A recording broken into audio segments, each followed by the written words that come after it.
Daniel, seja bem-vindo, boa noite. Vamos começar, que a gente tem bastante trabalho para fazer hoje. Hoje a gente vai falar de dois módulos, na verdade, de dois assuntos dentro do mesmo módulo, que é economia e finanças. Tem um peso aí bem considerável na nossa prova. E é uma matéria que é super fácil, né? Bem tranquila, frente a outras matérias aí que vão vir pela frente, como renda fixa, variável, derivativo, previdência, que a galera costuma dar uma tropeçadinha.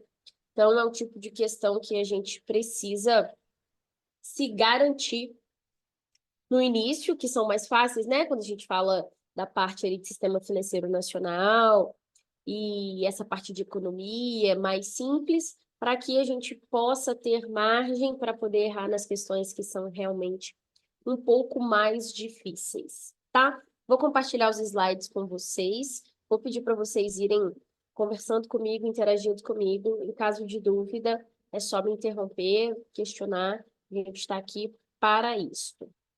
Deixa eu compartilhar aqui com vocês. Me falem se está em tela cheia para vocês.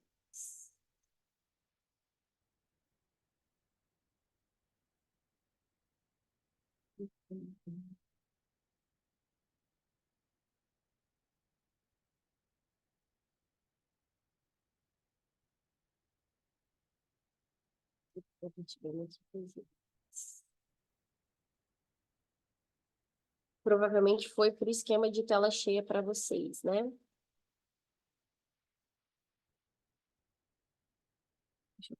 Aqui.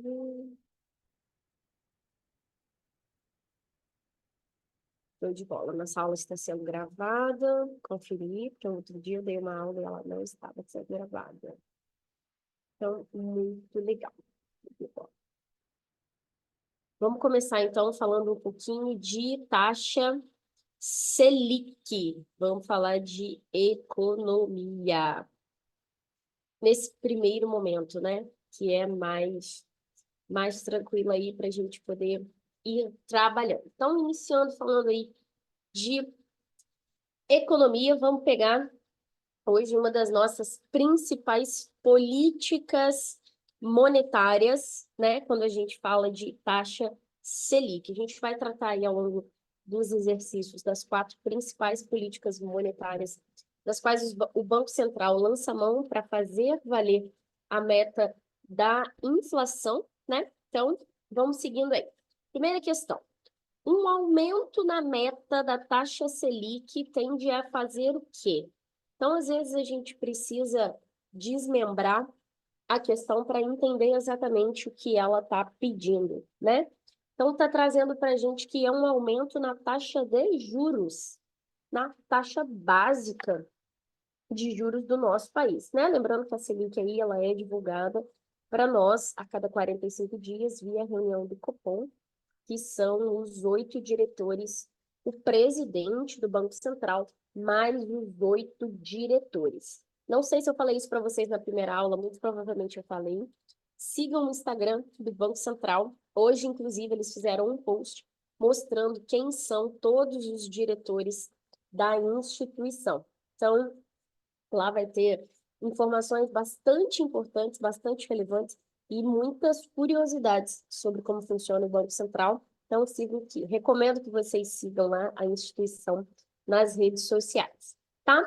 Então, a gente está falando aí de um aumento na taxa de juros do nosso país. O que será que acontece com o dólar? O que acontece com a Bolsa Brasileira? O que acontece com o índice de inflação?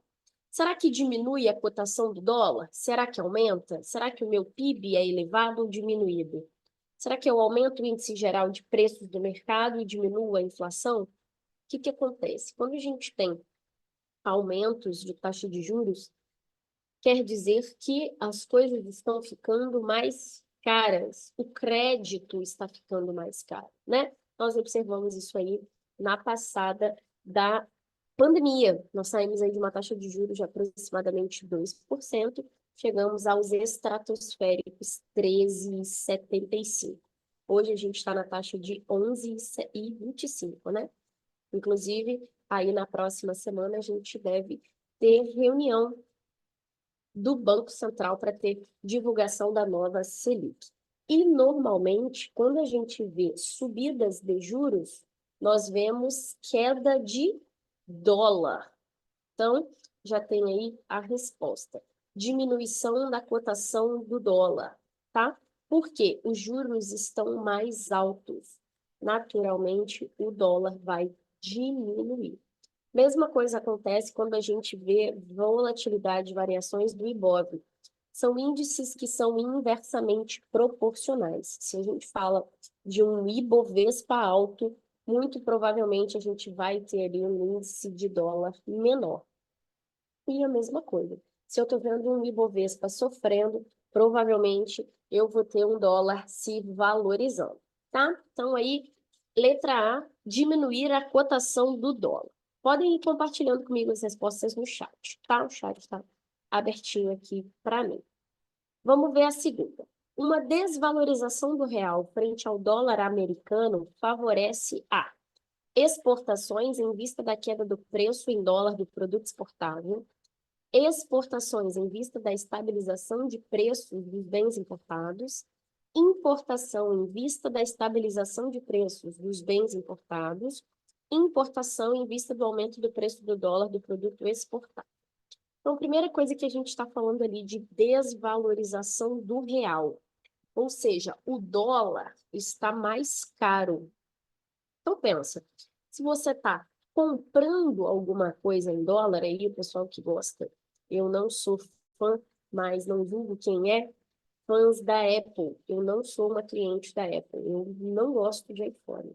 Mas as pessoas aí que gostam, né, sofrem com a alta valorização do dólar. Então, a gente já entende que um real desvalorizado quer dizer que a nossa moeda vale menos frente à moeda deles.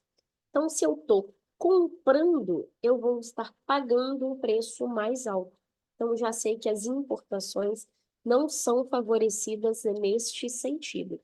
Mas e quando a gente está vendendo? Quando a gente está exportando? Será que é bom um dólar caro? Com certeza. Um dólar valorizado faz sentido para o exportador. Pensa que ele vende alguma coisa que custa $1 e ele vai ganhar R$ 5. Se ele está comprando, ele pagar R$ 5 fica caro. Então, exportações em vista da queda do preço do dólar do produto exportável. Ok? Tranquilo? Compartilharam aqui comigo no chat uma resposta.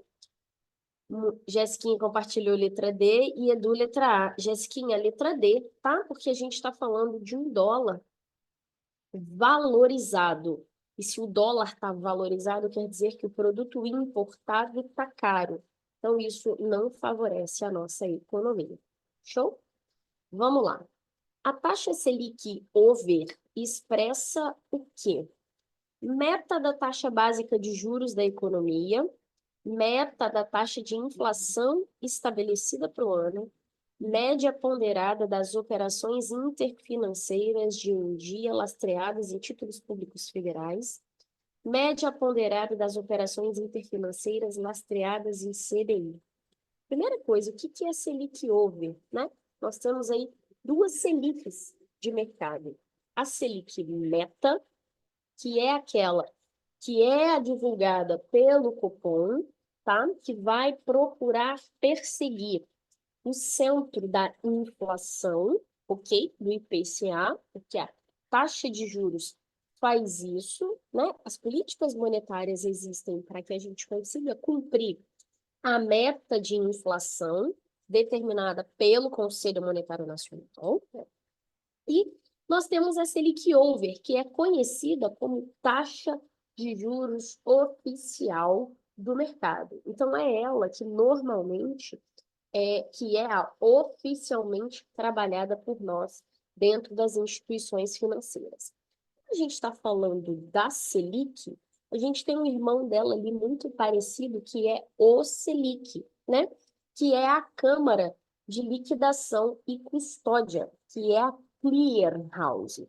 E lá dentro da Selic, do Selic, né, do sistema de liquidação e custódia, são custodiados e liquidados exclusivamente títulos públicos federais, tá? Os títulos emitidos pela União. Então, a Selic é a média ponderada destas operações ali com títulos públicos federais. Ah, como é que isso é calculado, Lari? O próprio sistema faz 4 consultas diárias ao sistema de liquidação e custódia do Selic e dali tira uma média das negociações, tá? A primeira consulta é realizada às 10 da manhã e a última à 1 da tarde. Então, ele vai consultando ali o sistema às 10, às 11, ao meio-dia e às 13 horas. E dali sai a média ponderada, que é, de fato, a taxa oficial do mercado. Normalmente, essa taxa tem ficado abaixo da meta, na casa ali do 0,10%. Tá? Então, se hoje eu estou falando de uma Selic meta de 11,25, eu estou falando de uma Selic over de 11,15 aproximadamente. Muito, muito parecida com o CDI, tá? Selic over e CDI não tem nada a ver uma coisa com a outra, tá, gente? São duas médias completamente diferentes. Então, show de bola. Jessiquinha compartilhou a letra C. Muito bem. Vamos seguindo aqui. A alíquota de recolhimento compulsório sobre depósito à vista aumenta e não há qualquer ação compensatória por parte da autoridade monetária. Com relação à liquidez do mercado financeiro e as taxas de juros ocorrem respectivamente. Então, o que essa questão está trazendo para a gente? Outra política monetária, tratando do depósito compulsório. Lembrando que nós temos 4 políticas monetárias: Open Market, a própria taxa Selic, o depósito compulsório e as operações de redesconto. O que acontece no caso do depósito compulsório? Uma coisa que é compulsória, ela é obrigatória, né? E esse depósito, quem é obrigado a fazer esse depósito? Todas as instituições financeiras que trabalhem com depósitos à vista, tá? Bancos comerciais, bancos múltiplos com carteiras comerciais. Então, o que acontece? Esse depósito, ele funciona como se fosse a poupança dos bancos. E ele tem 2 curiosidades muito interessantes. Esse recurso é captado via todo depósito à vista que acontece na instituição financeira e enviado diretamente ao Banco Central, tá? Ali, cada instituição financeira vai fazendo a sua caixinha dentro do Banco Central e o dinheiro fica ali reservado. Isso é para que o ciclo do dinheiro tenha fim, né, gente? Senão o dinheiro fica infinito. E uma outra curiosidade muito legal, além dele ficar custodiado lá no Banco Central, esse recurso de depósito compulsório é armazenado em espécie no Banco Central, tá? Então, esse dinheiro realmente existe. Assistam, não sei se vocês assistiram, o filme que tem na Netflix, Assalto ao Banco Central, que aconteceu lá em Fortaleza. É muito legal a reprodução, né, a dramaturgia, apesar de uma situação muito complicada, a dramaturgia retrata muito bem o que aconteceu na época do assalto ao Banco Central, tá? Então, esse depósito compulsório é a parte que as instituições financeiras que tratam do depósito à vista são obrigadas a depositar no Banco Central para fazer a poupança delas. E uma outra curiosidade muito legal, como você pegadinha de prova, todo recurso do depósito compulsório não pode ser utilizado pela União para pagamento de dívidas. Este dinheiro não é do Brasil. Esse dinheiro, apesar de estar no Banco Central, pertence às instituições financeiras respectivas, tá? Então, o Brasil não pode lançar mão deste depósito. Então, quando o Banco Central, utilizando a política do depósito compulsório, reduz a taxa, o que acontece? As instituições financeiras mandam menos dinheiro para ele, fica mais dinheiro no banco. A liquidez do mercado aumenta. Quando o Banco Central eleva essa taxa, as instituições mandam mais dinheiro para o Banco Central, reduzindo assim a oferta da moeda à economia, fazendo com que os preços subam, tá? Então vamos ver o que a pergunta está falando para a gente. A alíquota de recolhimento compulsório sobre depósitos à vista aumenta. Em relação à liquidez e taxas de juros, o que acontece? Então, se a alíquota do depósito compulsório vai se elevar, mais dinheiro vai ser enviado para o Banco Central. O que acontece com a minha liquidez no mercado? Reduz. E se eu tenho pouco recurso, este recurso fica caro. A taxa de juros automaticamente vai se elevar, tá? Então, ficamos aí com a alternativa A, em redução e elevação. Jéssiquinha, Edu mandou aqui para a gente letra A, perfeito, muito corretamente. Vamos seguindo aqui. Um frigorífico comprou insumos para a sua produção no valor de R$ 500. Transformou este insumo e vendeu por 1.800. Da ótica do valor agregado, quanto este frigorífico acrescentou no PIB brasileiro? Então, vamos supor que ele comprou meia tonelada, não sei dizer, de carne e transformou estes produtos e vendeu eles lá no açougue, para o açougue, por R$ 1.800. Da ótica do PIB, quanto cresceu a economia brasileira?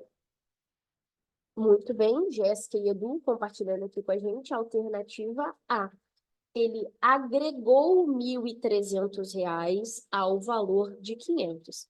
Então, o PIB foi acrescido em R$ 1.300. O valor da matéria-prima não é somado. Por quê? O PIB é a soma de todos os bens e produtos finais produzidos em um determinado local, país, região, em um determinado período de tempo. Geralmente, a gente contabiliza o PIB nacional, né, no período ali de um ano. A gente vai tendo a ideia de como está indo o desenvolvimento da nação. Inclusive, no Banco Central, que é divulgado ali toda segunda-feira, o Boletim Focus, sai a estimativa do PIB para o ano e o fechamento do período, tá? Então, aí, mais uma informação que a gente tem no Instagram do Banco Central, que é muito legal, tá?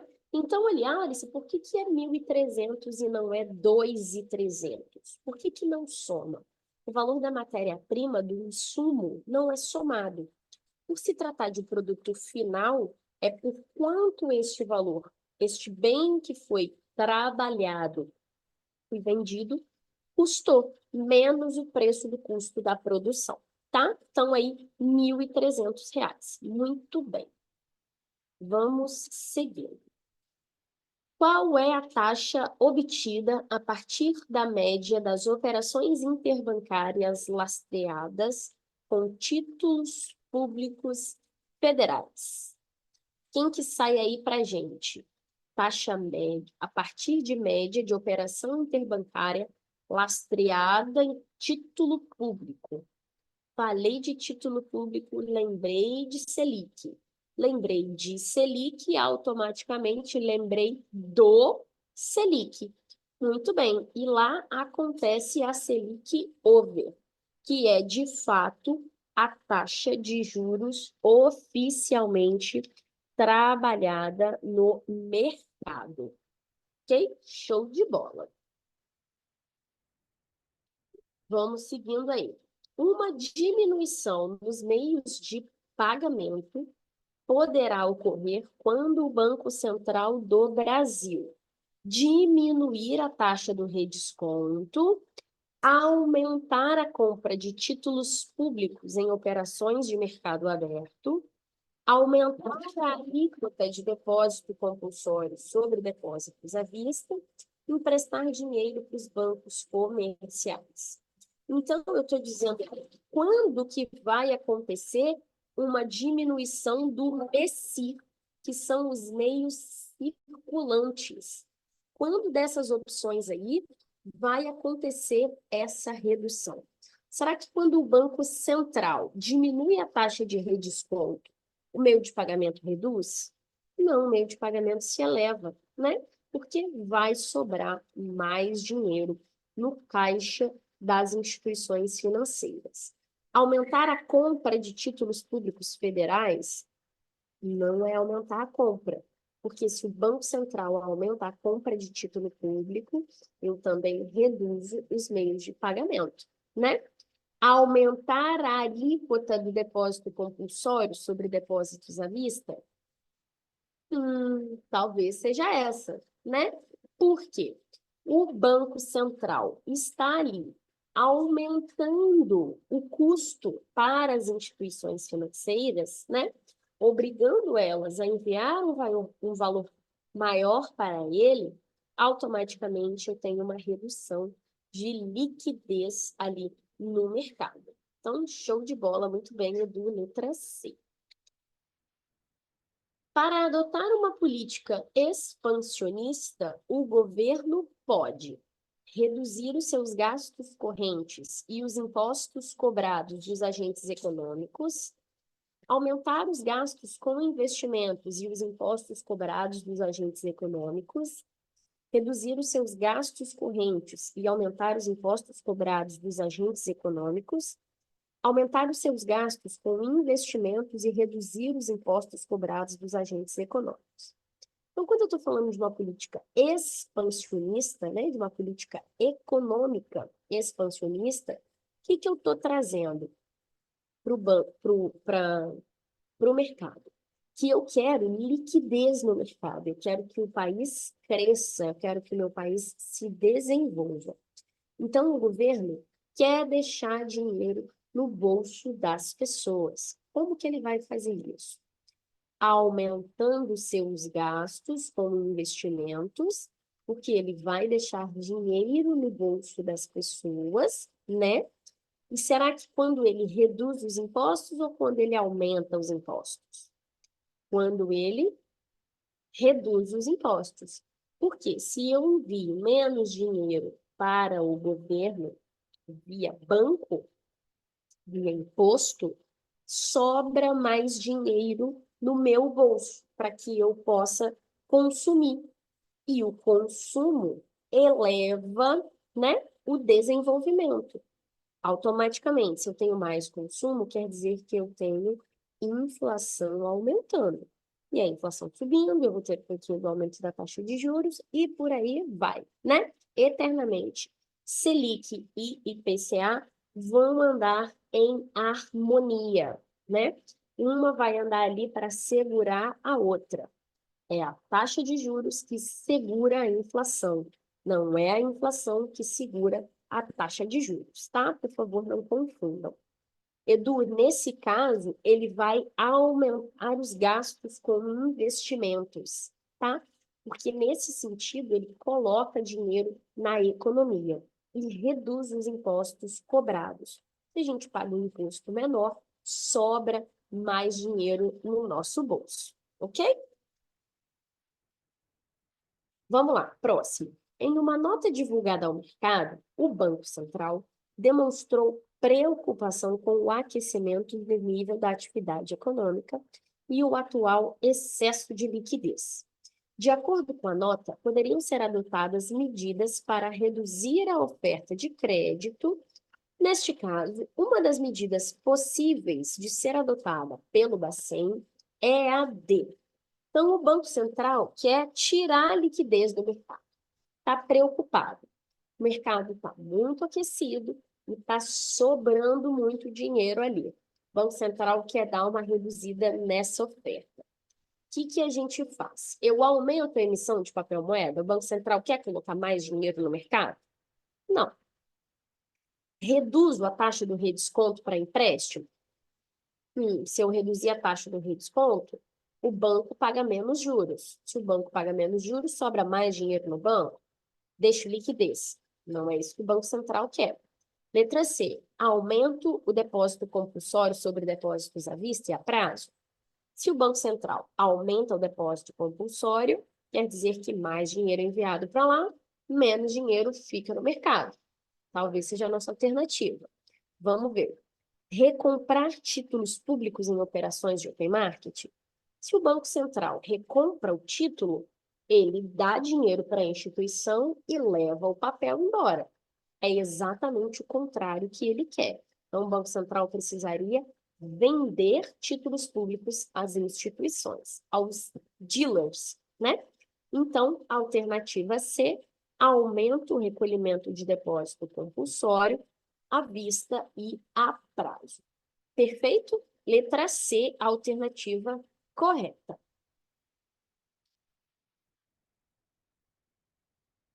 Para um país ter sua balança comercial superavitária, é necessário que tenha um maior volume de remessas de lucros e juros de empréstimos vindos do exterior, tenha um maior volume de remessas de lucros e juros de empréstimos para o exterior, compre mais bens e produtos produzidos no exterior do que venda mais bens e produtos produzidos no país para o exterior do que compre. Então, o que que a gente precisa fazer neste sentido? O banco, a gente quer estimular aí um desenvolvimento comercial, né? A gente quer que sobre dinheiro lá na nossa balança comercial no final do período. Como que eu sei? A balança de pagamentos, ela é dividida em três áreas. A balança comercial, a conta capital e as transações unilaterais. Eu estou dizendo que eu quero uma balança comercial superavitária.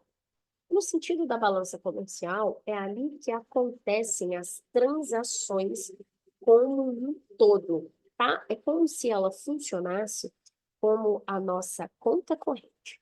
E a gente quer que sobre dinheiro na conta corrente no final do período, no final do mês. Então, o que que a gente precisa fazer para sobrar dinheiro? Eu preciso vender mais do que comprar. Porque se eu compro mais, quer dizer que eu gasto mais do que eu consigo vender. Então, falta dinheiro aqui no meu bolso, falta dinheiro na minha balança comercial, tá? Esse sentido aí, Jéssica, que você me mandou da letra A, Jéssica mandou B, Edu mandou D, show de bola. A alternativa correta é a letra B. Não é a letra B, porque lucros e juros não estão incluídos na balança comercial exclusivamente, tá? Vai entrar ali na balança de conta capital, que vai falar de investimentos, tá? Então, ele está especificando para a gente que é a balança comercial, que é o primeiro item da balança de pagamentos. Perfeita alternativa B. Muito bem. Preciso vender mais do que eu compro para sobrar dinheiro no final do meu período. Show de bola! Para reduzir a oferta monetária e controlar a inflação da demanda agregada da economia, um dos instrumentos da política monetária à disposição do Banco Central é comprar títulos públicos em open market, reduzir taxa de depósito compulsório, vender títulos públicos no open market ou reduzir a taxa de redesconto. O que eu quero? Reduzir a oferta monetária, enxugar a liquidez. O Banco Central precisa tirar dinheiro da economia. O que ele faz? Compra de título público no mercado aberto? Não. Se ele compra título, ele leva o papel e deixa o dinheiro. Não é isso que ele quer. Se eu reduzo a taxa do depósito compulsório, o banco manda menos dinheiro para o Banco Central, sobra dinheiro na economia. Não é isso que ele quer. Venda títulos públicos federais no mercado? Acho que é isso que ele quer. O que ele vai fazer? Se eu vendo título público no mercado, o que o Banco Central faz? Entrega o papel para o dealer, para a instituição financeira, e leva o dinheiro embora com ele. É o Banco Central que faz a venda do título. Então, isso aí reduz a oferta monetária. Parece que é a letra C. Reduzir a taxa do redesconto? Se o Banco Central reduz a taxa do redesconto, o banco, a instituição financeira, paga menos juros. Se ele paga menos juros, sobra dinheiro. Se sobra dinheiro, não reduz a oferta. Então, não é a letra D. Correto? Letra C, venda de títulos públicos no mercado aberto. Edu mandou aqui para a gente certinho, letra C.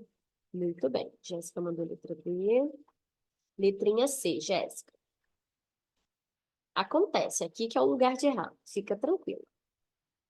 Se num determinado momento, se num determinado período, as remessas de lucros, juros, royalties, seguros, viagens internacionais são menores do que os valores recebidos do exterior.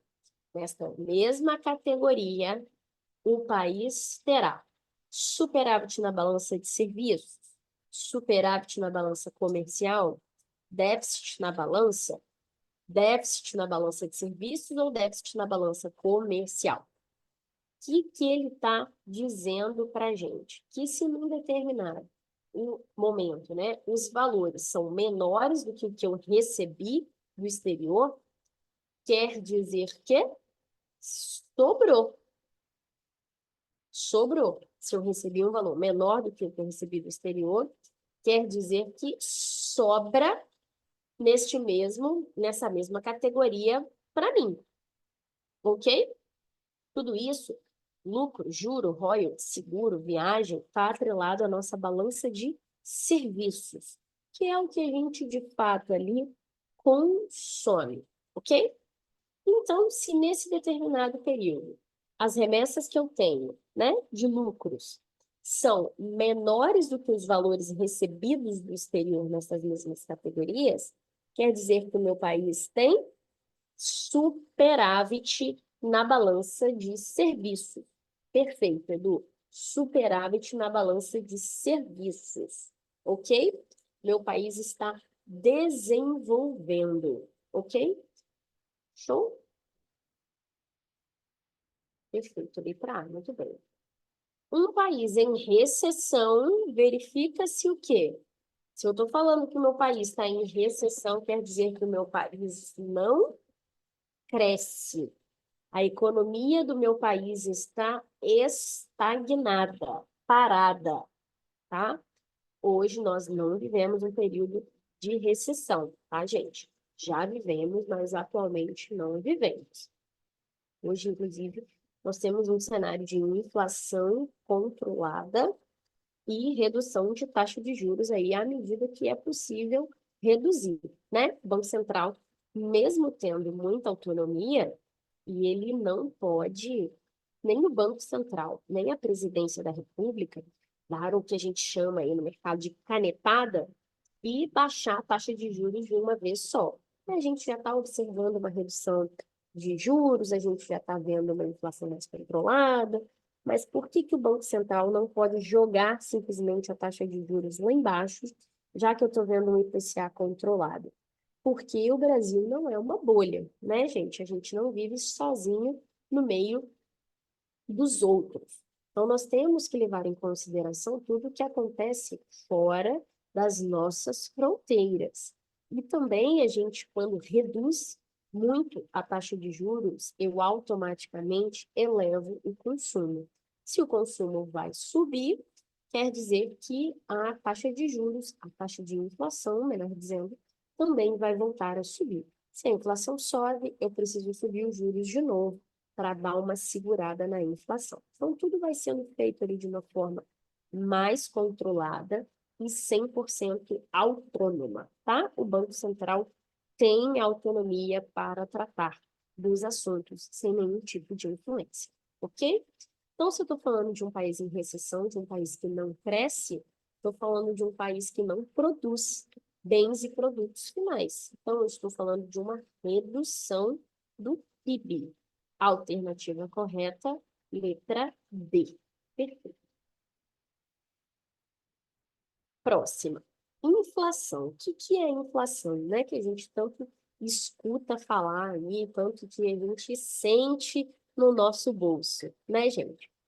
É o aumento contínuo no nível geral dos preços, ocasionando elevação do poder aquisitivo da moeda. Quando eu tenho inflação, eu consigo comprar mais ou comprar menos? Comprar menos, né? Então, quando a gente fala de coisas, produtos inflacionados, quer dizer que os preços estão subindo e a perda do poder aquisitivo está acontecendo. Então, se hoje perguntassem para você se você prefere R$ 100 hoje ou R$ 100 daqui a um ano, com certeza você prefere R$ 100 hoje, na data de hoje. Porque daqui a um ano, os seus R$ 100 não conseguem comprar as mesmas coisas que você consegue comprar na data de hoje, por conta da própria inflação, né? Do poder, da perda do poder aquisitivo da moeda. O único país, gente, em que a gente observa aí, e que também não é nada saudável, tá? Tanta recorrência de deflação é o Japão. Então, o Japão é um país que naturalmente tem deflações. As coisas japonesas não se estragam, as coisas japonesas não quebram, né? Então, a moeda japonesa, apesar de pouco valorizada aqui frente ao nosso real, eles são um país que sofre constante deflação.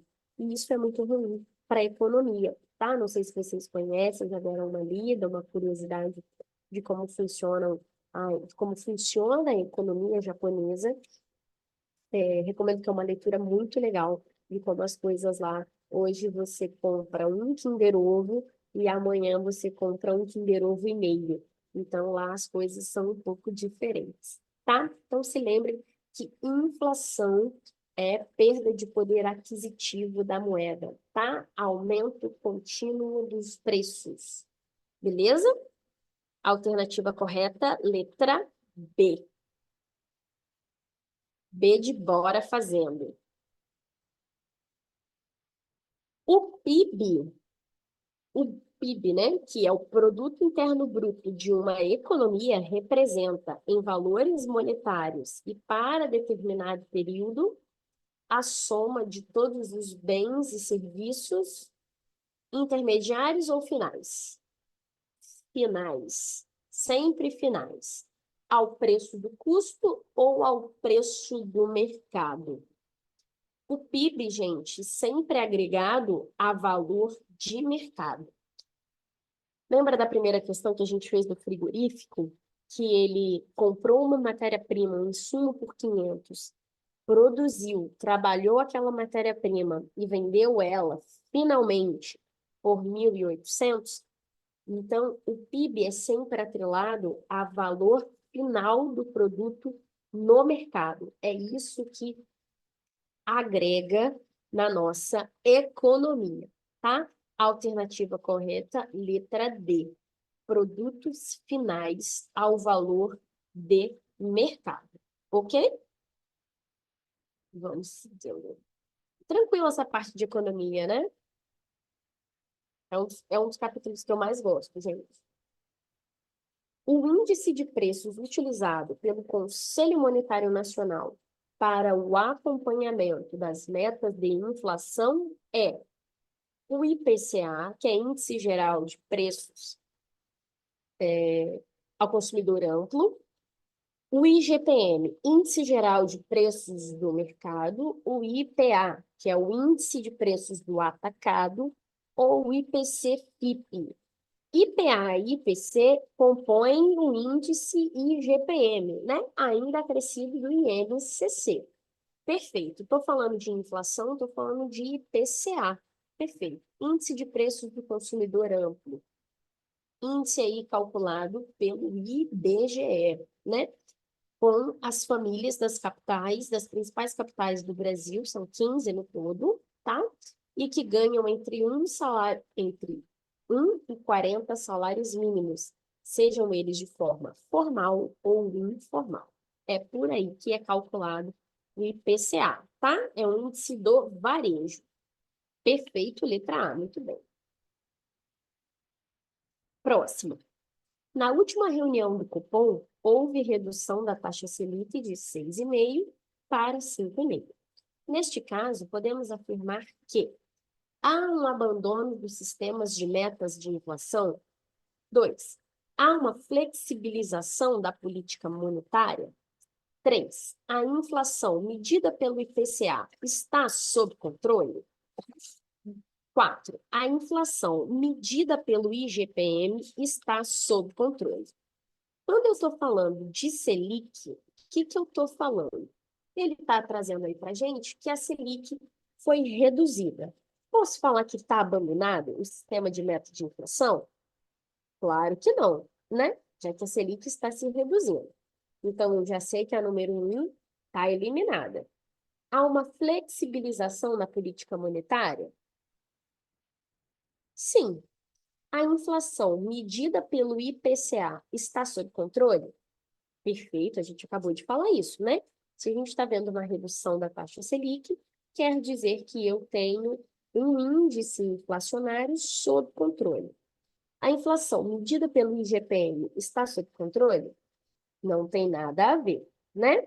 Então, a alternativa correta, o que se afirma em 2 e 3, muito bem, letra D, perfeita. Próximo. Assinale a alternativa correta sobre o PIB. O cálculo do PIB é realizado pelo IBGE. Ok, perfeito. Considera-se apenas a produção das empresas nacionais. Não, eu considero a produção das empresas internacionais também, né? O volume de importações é subtraído no cálculo do PIB. Verdadeiro ou falso? Verdadeiro, né? Porque a gente fica com as exportações líquidas. Então, tudo que eu compro é diminuído do que eu vendo. Na fórmula do PIB, que a gente chamava aí costumeiramente de cigarro do X-Men, onde C é o consumo das famílias e o investimento das empresas, G, os gastos do governo e X menos M, as exportações líquidas, importação menos exportação. A letra I indica impostos recolhidos no período. Nada a ver, né, gente? O I quer dizer o investimento das empresas no mercado. Então, ficamos com a alternativa correta ali, 1 e 3. Perfeito, letra A.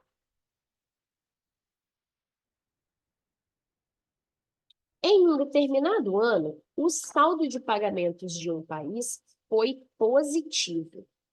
Então, posso dizer que reservas internacionais aumentaram neste ano, o saldo de balanço das transações correntes foi negativo, o saldo da balança comercial do país também foi positivo, a poupança interna foi maior do que a poupança externa. O que acontece nesse sentido? Ali ele diz para a gente que é a balança de pagamentos. Então, ele está me trazendo que é uma forma muito geral. Ele não me especifica de onde vem esse saldo positivo. Então, eu não posso garantir que ele venha exclusivamente da balança comercial. A fórmula das balanças, né, do comércio exterior é balança de pagamentos, vou colocar aqui para vocês no chat. BP, que é balança de pagamentos, é igual a BC, balança de comercial, mais CC, que é conta capital, mais PU, que são as transações unilaterais. Ele está me pedindo no total da balança comercial. Então, eu não tenho como afirmar a balança de pagamentos. Eu não tenho como afirmar que o lucro, saldo positivo, está concentrado na comercial.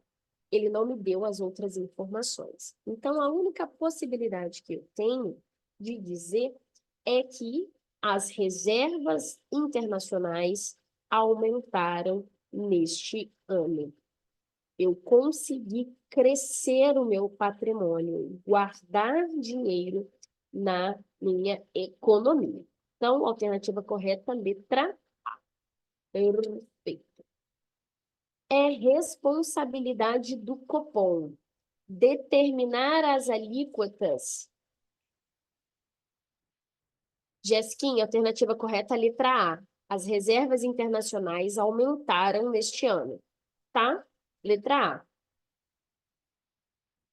É responsabilidade do Copom determinar as alíquotas dos depósitos compulsórios, fixar a meta da taxa de inflação para determinado ano, estabelecer a meta para a taxa básica de juros da economia, estabelecer uma meta para a taxa de câmbio. O que é a função do Copom? Perfeito. O Comitê de Políticas Monetárias vai tratar da taxa de juros. Perfeito. Então, é ele que estabelece a meta da taxa básica de juros. Ele se reúne a cada 45 dias para decidir qual é a meta dos próximos 45 dias do nosso país. Alternativa correta, letra C. Muito bem. Deixa eu trocar o compartilhamento com vocês e passar para o outro. Encerramos economia, deu para dar uma pincelada aí legal. Falamos de política monetária, políticas fiscais, trocamos informações sobre dólar, sobre comitê de políticas, perfeito? Deixa eu compartilhar com vocês a outra parte.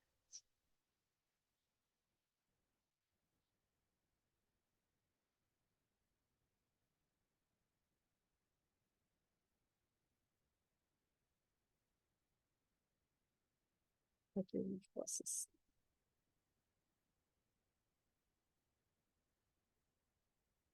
Ó, minha câmera sumiu. Estão me ouvindo ainda, gente? Sim, Ótimo. Deixa eu ver se eu habilito e desabilito a câmera aqui de novo.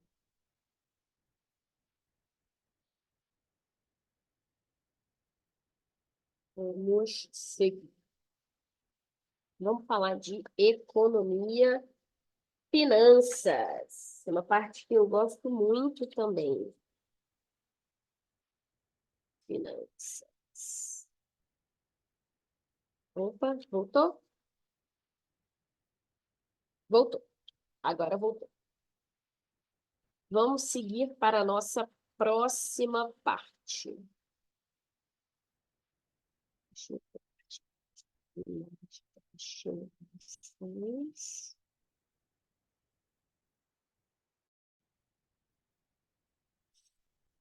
Tem bastante coisa aqui para a gente falar.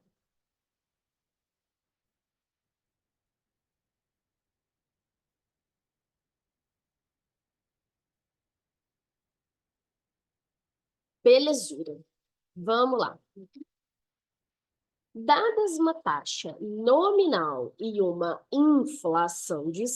taxa nominal de 12% e uma inflação de 6%, qual é o cálculo para se obter a taxa real? Ah, Lari, mas a gente não tem cálculo na CPA 20. Por que tem números aí para gente? Não ter cálculo não isenta a gente de ter número na prova, tá?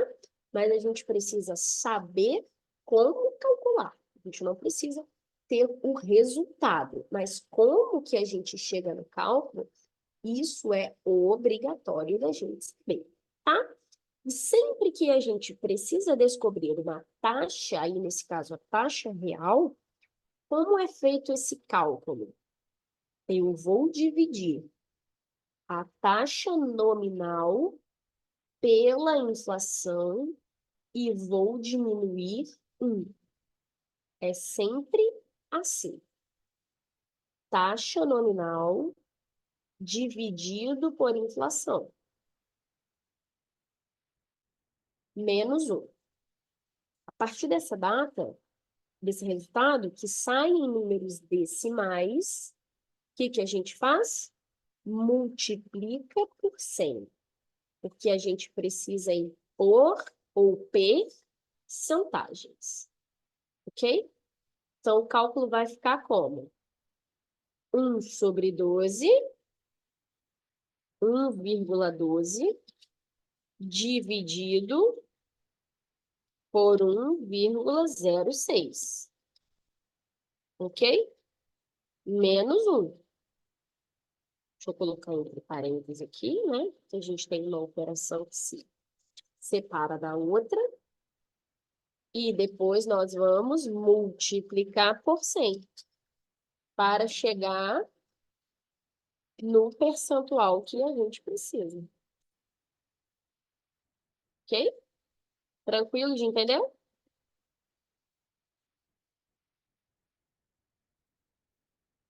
Tá aí a respostinha para vocês. Letra A. Vamos seguir para a próxima. Um investidor efetuará uma aplicação financeira. Ó, o microfone ficou mudo. Há uma taxa de juros de 7,5% para o período de um ano. A inflação projetada para o mesmo período é de 4,5%. Neste caso, a taxa de juros real projetada é... Lari, de novo outro cálculo. O que a gente precisa saber? A gente precisa conhecer a fórmula para que a gente entenda como ela é calculada. Para a gente descobrir a fórmula do juros real, nós precisamos ter o juros nominal e também a taxa de inflação. Nós temos, né, juro real é igual a juro nominal menos inflação. Toda taxa que é divulgada por instituição financeira é a juro nominal. Instituição financeira não é líquida de inflação. Se não, instituição financeira, ninguém não ia ter um cliente, né? Se ela realmente divulgasse aquela taxa ali, falando, não, o cliente ganhou 10, mas a inflação foi 6. Então, o cliente de verdade ganhou 4. Então, eu vou falar para ele que eu só dei 4% para ele. Não ia ter um cliente dentro da instituição financeira, né, gente? Então, o cliente, para ele descobrir de fato quanto ele ganhou numa aplicação, ele precisa saber quanto é o período inflacionário, para que ele possa descontar e descobrir o quanto ele, de fato, ganhou, o patrimônio dele cresceu. Sempre que a gente, como nós estamos falando de uma subtração, sempre os valores que aparecerem vão ser exatamente inferiores aos apresentados. Por que são inferiores? Porque nós estamos tratando de juros compostos, que são os conhecidos aí de mercado, juros sobre juros. Então, tanto quando a gente está fazendo uma soma e a gente vai somar os percentuais, vai dar um pouco acima do percentual, como se fosse somado a juros simples. Quando a gente fizer a subtração, ele também, por se tratar de capitalização composta, vai dar um valor inferior à soma exata. Então, para ficar mais fácil para vocês, não precisa ficar decorando cálculo, fórmula. Observe, se ele estiver fazendo uma subtração, o valor é um pouco menor.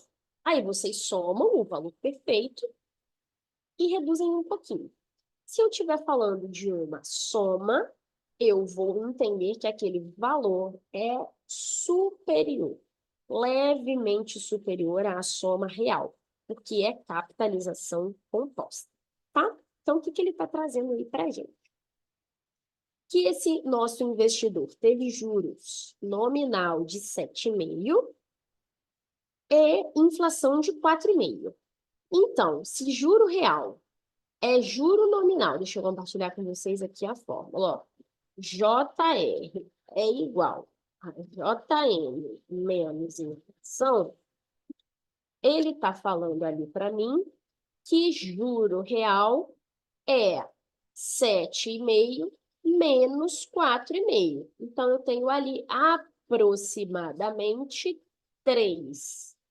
Como eu estou fazendo uma subtração, eu já sei que vai ser um pouco inferior a 3, por se tratar de capitalização composta, ok? Então, alternativa C, um pouco inferior a 3%.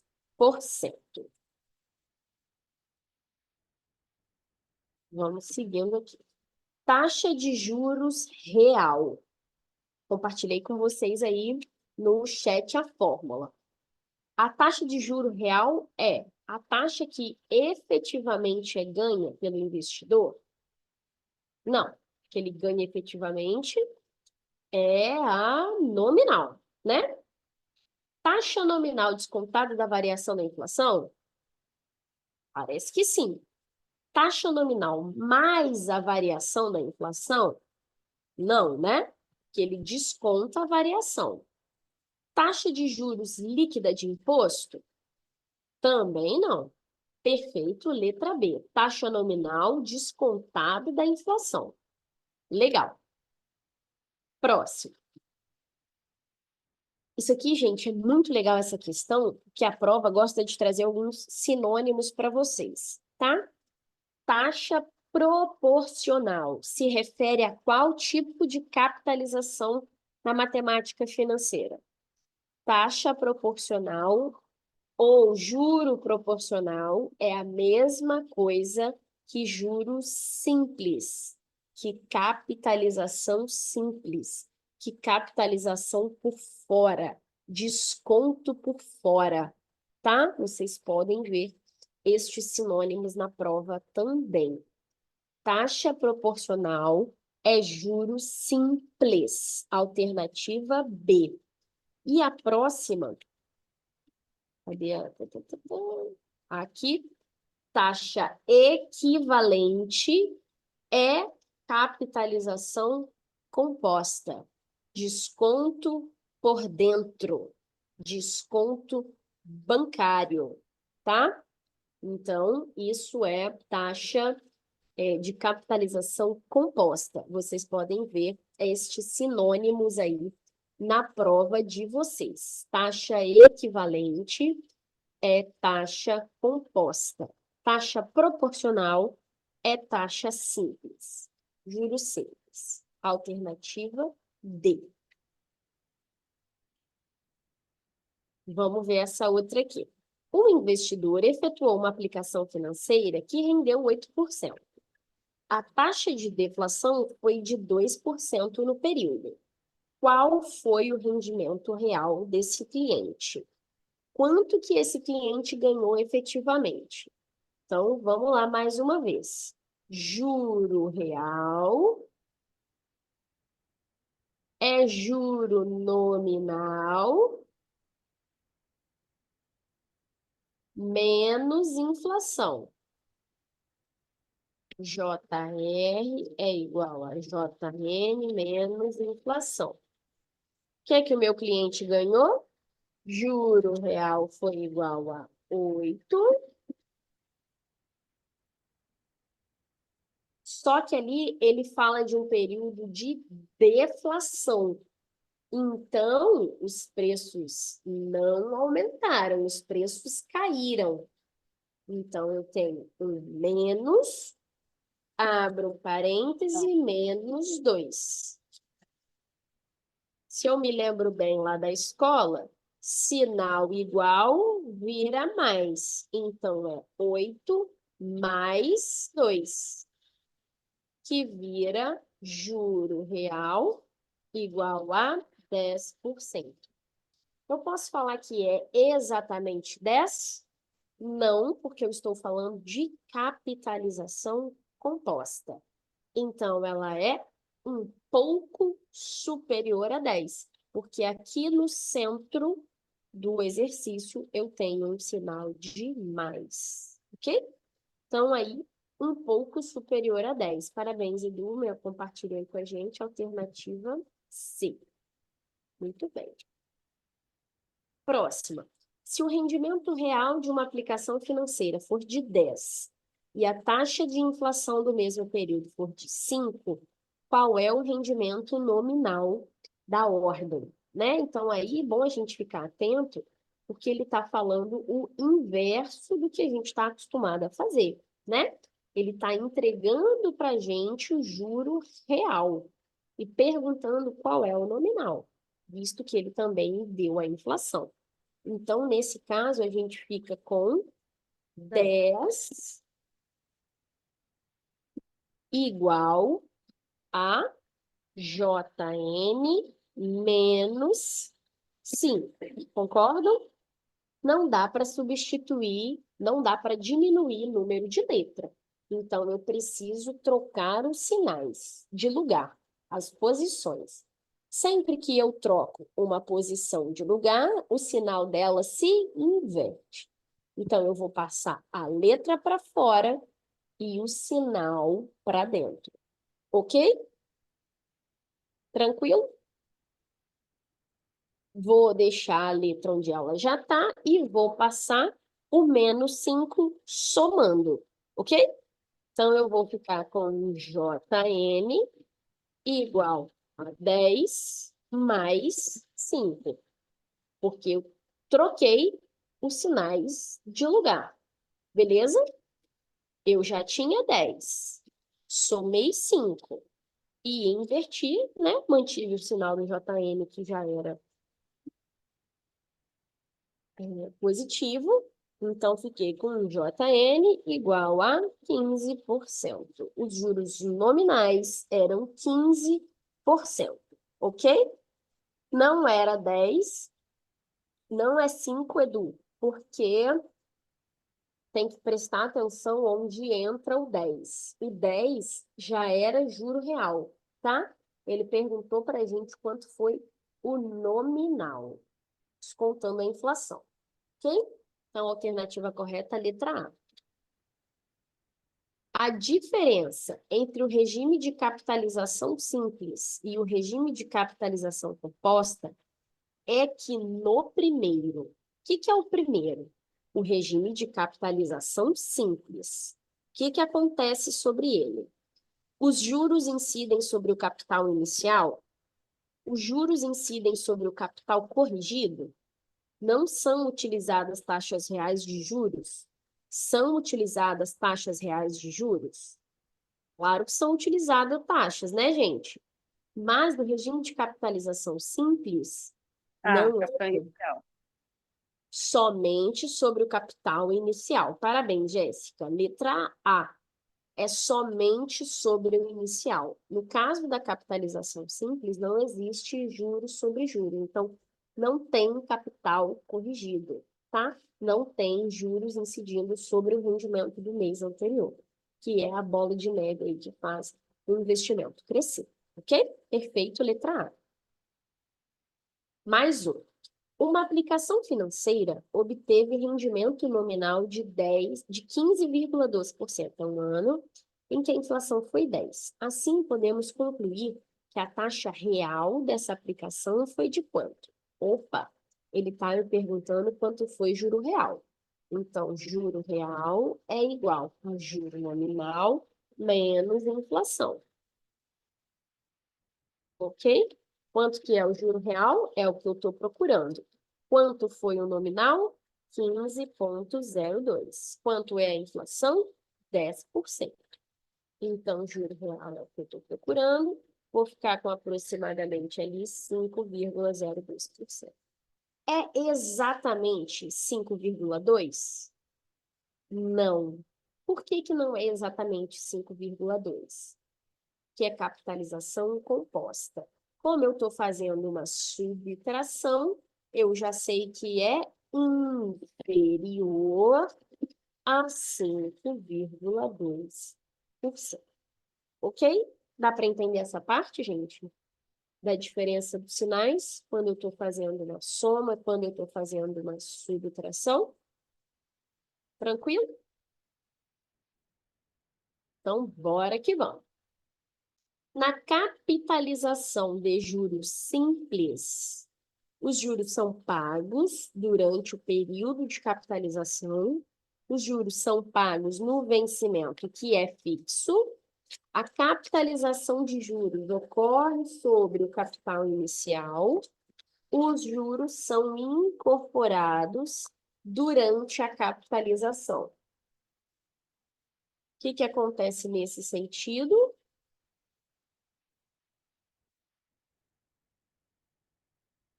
A capitalização de juros ocorre sobre o capital inicial, né? Acabamos de ver isso aí, muito parecido.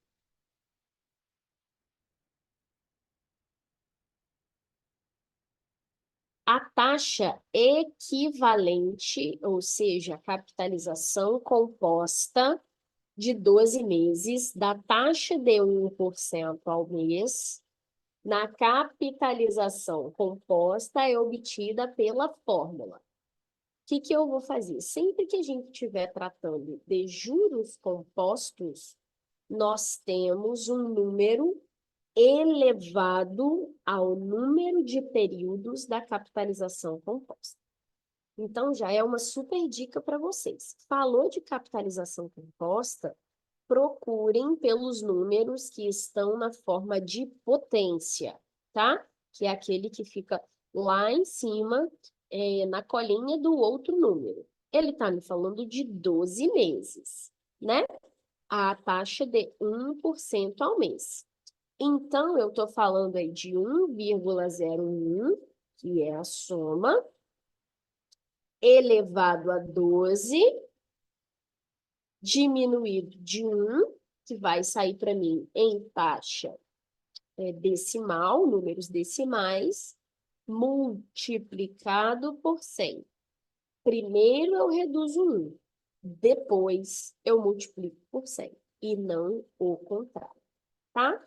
Então, fica 1,01 elevado a 12, nem sei se eu ainda sei fazer elevado, ó, ainda sei. Elevado a 12, deixa eu compartilhar aqui com vocês no chat. 1,01 elevado a 12, menos 1, multiplicado por 100. Ok? Ai, Lari, não tem 1,01. Qual é a resposta correta? 1,01 é a mesma coisa que 1 mais 0,01. Concorda? Elevado a 12.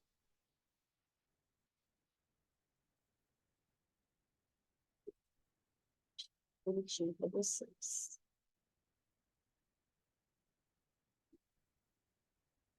Menos 1 multiplicado por 100. Alternativa correta, letra A, de acertei, de Ambima. Show? Vamos lá, então. Um capital C qualquer, aplicado por 2 anos, a taxa de juros compostos e a taxa I ao mês, proporcionará um montante igual a... Opa, já sei que está falando de capitalização composta. Preciso procurar as alternativas que tenham potenciação. Número elevado, coladinho no meu outro número de baixo. Ele está me falando que sempre, gente, o número da potência é o número de períodos que você quer realizar a capitalização, tá? Ele está falando para a gente que são 2 anos e que a taxa está ao mês. Sempre a taxa vai mandar. Então, a gente precisa trazer o prazo para mês. 2 anos em mês são 24 meses. Então, automaticamente, a alternativa correta é a letra C. É somente ela que tem a potência de número 24. Perfeito, Edu. Alternativa correta, letra A. A respeito da taxa nominal e da taxa real, a primeira é sempre menor que a segunda. A primeira desconta a inflação, a segunda não. A segunda desconta a inflação, a primeira não. Ambas são iguais. Quem desconta a inflação? A nominal ou a real? A nominal é ela que desconta a inflação. A real não. A real já é a primeira, exatamente o contrário, né? A primeira não desconta a inflação, a segunda desconta. Para que a gente encontre a taxa real, eu preciso descontar a inflação. Então, a segunda desconta a inflação, a primeira não. Taxa nominal é taxa nominal. Real é que é nominal menos inflação. Ok? Alternativa correta, letra C. De ceia. A taxa de juros de uma aplicação, eliminando o efeito inflacionário, denomina-se taxa bruta, líquida, real ou nominal. Toda taxa em que eu retiro inflação, fico com a real. Lari, qual que é a diferença de bruta e líquida? Imposto, tá? Inflação não é imposto. Inflação é inflação. Bruto e líquido é descontado de imposto. Bruta, não descontou o imposto. Líquida, imposto descontado. Ok? Muito bem, Edu, alternativa C, real. Em um fundo de investimento, um fundo de investimento teve retorno de 8%. Considerando que a inflação no período foi de 2%, qual foi o retorno real do fundo? Taxa real é nominal menos inflação. Qual é a nominal? 8. Qual é a inflação? 2. 8 menos 2? 6. É exatamente 6? Não, porque é capitalização composta. Capitalização composta em subtração, o valor é levemente inferior. Então, a alternativa A, um pouco inferior a 6. Perfeito? Parabéns, Edu. Isso mesmo, um pouco inferior a 6.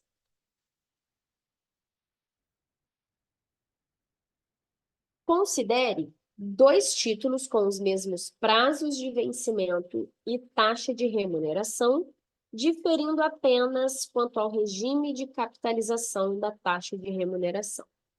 Em relação ao resgate do título, é correto afirmar que, se os títulos forem resgatados antes de completado o primeiro período da capitalização, então o título com capitalização simples terá maior rentabilidade. Se os títulos forem resgatados antes de completar o primeiro período de capitalização, então o título de capitalização composta terá maior rentabilidade. Os títulos terão a mesma rentabilidade, independente do momento em que forem resgatados.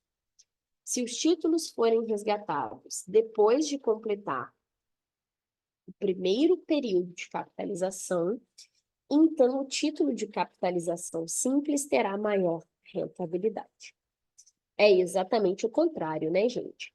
Se os títulos forem resgatados depois de completar o primeiro ano, o título do composto vai ter maior rentabilidade, né? Porque ele incide sobre saldo corrigido.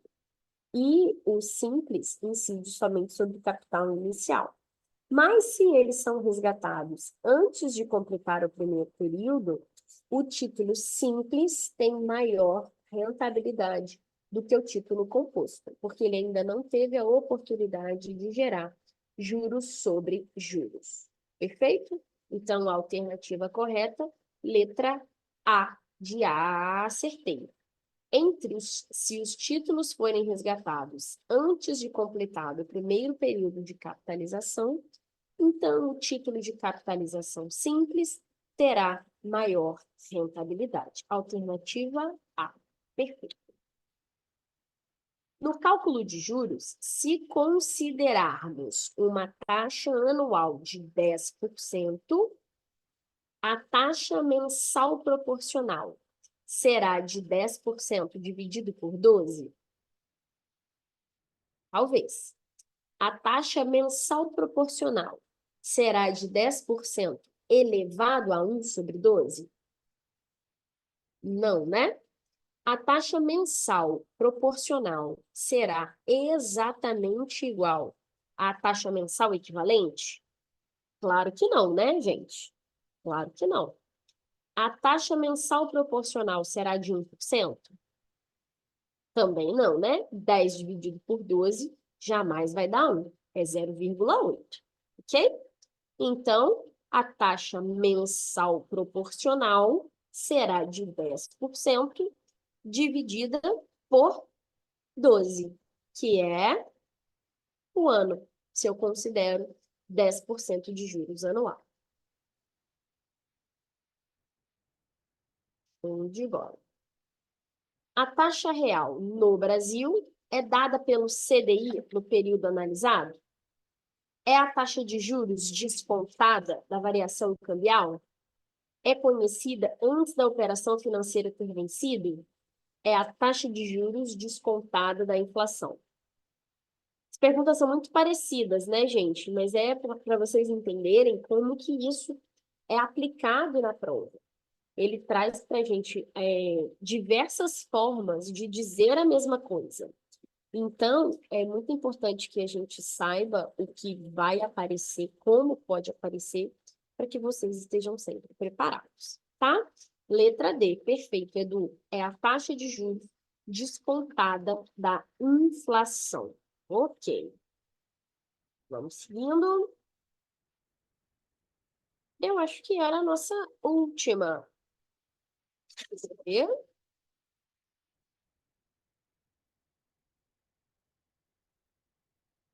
Sim, essas aqui não estão para vocês. Perfeito. Então, seguimos aí.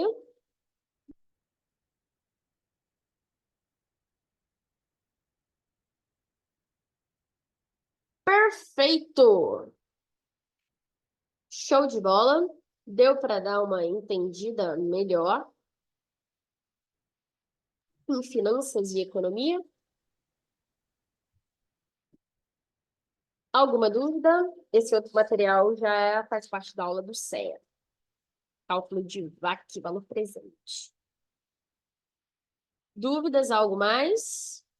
Show de bola. Obrigada pelo tempo de vocês. Parabéns pela participação. Contem comigo, com os outros professores. Nós estamos aqui para auxiliar vocês. Se dediquem nessa parte da matéria. Ela é bem simples, como eu disse para vocês no início, mas a gente tende a ignorar quando a matéria é muito simples. E isso, às vezes, acaba deixando a gente com algumas dúvidas e trazendo erros que a gente conseguiria mitigar por um pouquinho mais de atenção em certas partes da matéria. Tá bom? Obrigada pela companhia. Na semana que vem eu também vou seguir a aula com vocês. Eu acho que a gente já vai entrar ali na seara da renda fixa, tá? Se tiverem dúvidas, pode me chamar no particular, pode me chamar no privado, pode mandar mensagem pra gente no grupo. Não fiquem com vergonha. Tá bom, gente? Ótima quarta-feira para vocês amanhã. Um beijo e até semana que vem. Obrigado. Boa noite e boa semana também para você.